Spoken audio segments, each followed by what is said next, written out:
திருகோணமலையில் இன்று ஊடகங்களுக்கு கருத்து தெரிவித்த பிரதி அமைச்சர் அருண் ஹேமச்சந்திரா மியன்மாரில் மீட்கப்பட்ட இலங்கையர்கள் தொடர்பில் கருத்து தெரிவித்தார். பல முனைகளில் மேற்கொள்ளப்பட்ட இந்த முயற்சிகளின் விளைவாக இந்த விடயங்கள் வெற்றிகரமாக அமைந்திருக்கின்றன.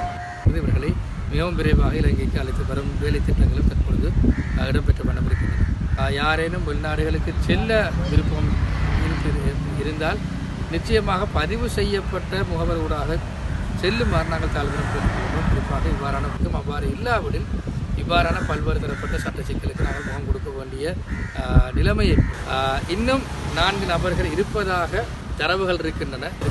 இதன் அடிப்படையில் நாங்கள் மேலும் அந்த நபர்களையும் இந்த நாட்டுக்கு மீட்டு அழைத்து வருவதற்கான அந்த ஏற்பாடுகளில் நாங்கள் ஈடுபட்டுக் கொண்டிருக்கிறோம்.